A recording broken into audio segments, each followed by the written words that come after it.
अस्सलाम वालेकुम नाज़रीन, उम्मीद आप लोग खैरियत से होंगे। मैं हूं हसन हाशमी, DNN न्यूज़ में खुश आमदीद।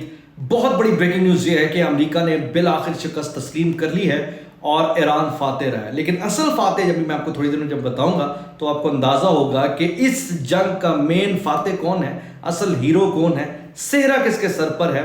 और इस सिलसिले में जो एक ज़बरदस्त मुजज़ाती सफारतकारी की गई है उसमें कितने ज़बरदस्त नताइज निकले हैं, जब आप इसकी तफसील सुनेंगे तो आपका सर फखर से बुलंद हो जाएगा। जी हाँ, मैं बात कर रहा हूँ मौजूदा ईरान इसराइल जंग के बाद की सिचुएशन जो पूरी दुनिया को एक पूरी टेंशन में ले गई थी और एक आलमी जंग शुरू होने जा रही थी। खासतौर पर उम्मत मुस्लिमा बुरे तरीके से आपस में लड़ने मरने पर आने वाली थी।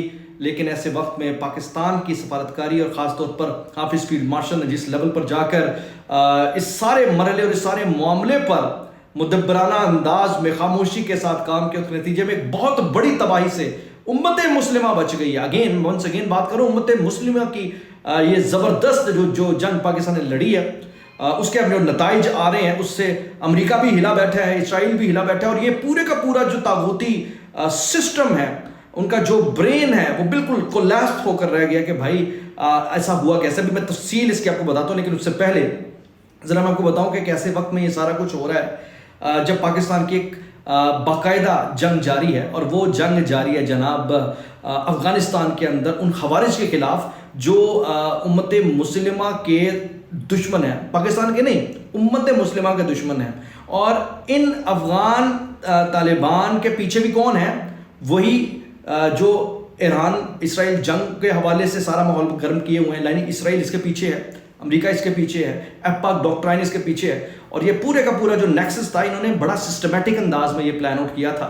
और अभी एक इंटरेस्टिंग बात ये है कि जिस तरीके से पाकिस्तान इस वक्त अपने फुटप्रिंट्स अफगानिस्तान के अंदर मजबूत कर चुका है, ऐसे में एक बड़ा मुज़िका खेज आज एक मामला पेश आया है और इस मामले ने साबित किया कि दर हकीकत ये बुरे तरीके से पिट चुके हैं और अब एक झूठ का ऐसा सहारा ले रहे हैं। यानी जो पाकिस्तान तहरीक इंसाफ और इस तरह के और लोगों का तरीके वारदात है, वो ये हुआ नाज़रीन के 3 उलमाए किराम जो हैं वो अफ़गानिस्तान जाते हैं, जिनका ताल्लुक ज़राए के मुताबिक तबलीगी जमात से था। यानी तबलीगी जमात आपको पता है मुख्तलिफ इलाकों में जाती है, मुख्तलिफ मुल्कों में जाती है तबलीग की गर्ज से।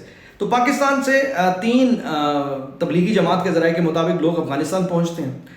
अब वो अपनी तबलीग कर रहे होते हैं और अफ़गान गवर्नमेंट की जानिब से जो प्रोपेगेंडा किया जाता है वो बड़ा ज़बरदस्त होता है। वो प्रोपेगेंडा ये किया जाता है कि जनाब देखें, पाकिस्तान ने सीज़ फायर के लिए और जंग बंदी के मुतालबे के लिए मुज़ाकरात की गर्ज से इन 3 उलमाए किराम को भेजा। उन्हें पाकिस्तान के एक सरकारी डेलीगेशन का दर्जा दे दिया जाता है।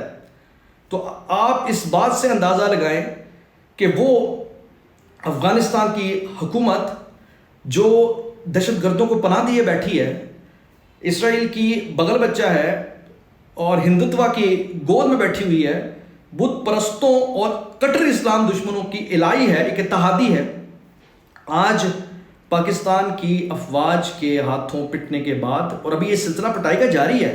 ये पाकिस्तान इस वक्त जिस ग़ज़ब लिल हक़ को जारी किए बैठा है, इसको तब तक ख़त्म नहीं किया जाएगा जब तक एक भी खवारिज और एक भी पाकिस्तान दुश्मन और एक भी इस्लाम दुश्मन अफ़गान सरजमीन से पाकिस्तान पर हमला करता है। तो मैं आपको बताऊं कि ये बेसिकली उनकी बदतरीन नाकामी है कि वो आज एक झूठ का सहारा लेते हुए, और इस लेवल का झूठ जिसकी ना सर है ना पैर ना अकल में कोई बात आती है कि एक डेलीगेशन है ही नहीं और आप उसे डेलीगेशन बना रहे हैं यार। बहरहाल दूसरी जानिब पाकिस्तान की जानिब से बड़ी तादाद में गिरफ्तारियां भी अमल में आ रही हैं उन तमाम दहशतगर्दों की। और मज़ेदार बात यह है कि अफ़गानिस्तान के अंदर की अवाम भी उन दहशतगर्दों की गिरफ्तारी पर खुश हैं। और मज़ेदार बात जहाँ पर यह है कि पाकिस्तान की अफवाज के इस ऑपरेशन ज़रब लिल हक़ को अफ़गान अवाम भी सराह रही है, क्योंकि देखें इस वक्त जो गवर्नमेंट में पॉलिसीज़ लेकर अफ़गान तालिबान चल रहे हैं वो तो खुद उनकी अपनी अवाम के दर पे है। मतलब इस वक्त बदतरीन हालों का शिकार अफ़गानिस्तान की अवाम, आप देखें कि निगाहें पाकिस्तान पर टिका कर बैठी है, क्योंकि अफ़गान अवाम को तो पता है कि पाकिस्तान की जो ऑपरेशन है उसमें आम शहरियों को तो निशाना नहीं बनाया जा रहा। आम शहरियों को अगर निशाना बनाया जाता तो यकीनन अवाम की तरफ से कोई ना कोई तो रिएक्शन आना था ना।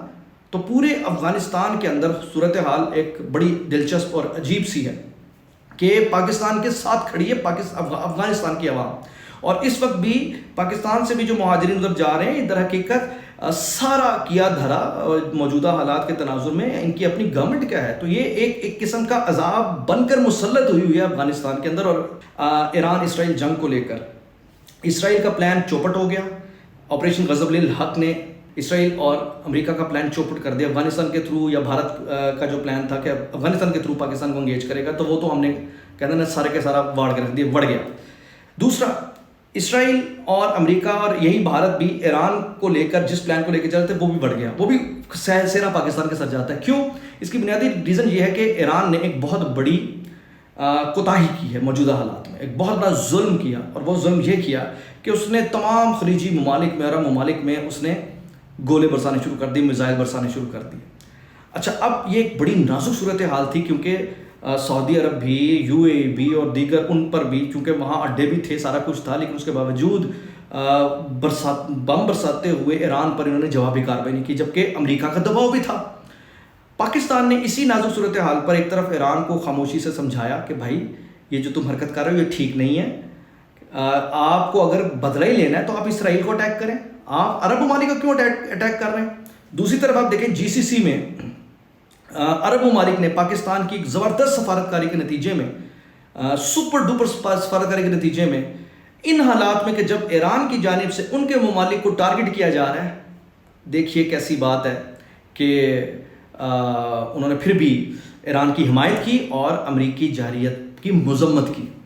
تو یہ ایک بڑی زبردست سچویشن تھی, اور میں یہاں خاص طور پر اب آپ کے سامنے وہ بات رکھنے لگا ہوں جس کے بعد آپ یقیناً حق بجانب ہوں گے کہ ایران سے سوال کریں, کیونکہ ایران اگر اسرائیل سے لڑ رہا ہے تو پھر وہ اسرائیل پر بمباری کیوں نہیں کر رہا. اب اگر آپ کا سوال یہ ہوگا کہ اسرائیل پر اگر بمباری کرنا تک بات ہے تو اس کے تو میزائل اس رینج تک نہیں ہے, تو میں آپ کو تھوڑا سا بتا دوں کہ ایران نے ایک بڑی زبردست اپنی وارفیئر اسٹریٹجی رکھی ہے ہمیشہ سے. ایران اپنی جنگ اپنی سرزمین پر نہیں لڑتا. ایران نے جتنی بھی جنگ لڑی ہے اپنی سرزمین سے باہر لڑی ہے. آپ نے نوٹ نہیں کیا پاکستان کے اندر تو دہشت گردی کے کتنے وقت واقعات ہوتے تھے, امن تو الحمدللہ اب آیا نا, لیکن ایران کے اندر ہر وقت خانہ جنگی والی سچویشن ہے, لیکن اس کے ملک کے اندر کبھی بھی نہیں رہی, ہمیشہ باہر پابندیاں بھی تھیں, سب کچھ تھا. اصل میں ہوا یہ کہ ایران نے اپنے مختلف عرب ملکوں کے ساتھ جو ان کے اپنے علاقوں کے اندر ملیشیاز ہیں ان کو سپورٹ کر کے اپنے ساتھ ملایا, اپنے بفر زون قائم کیے.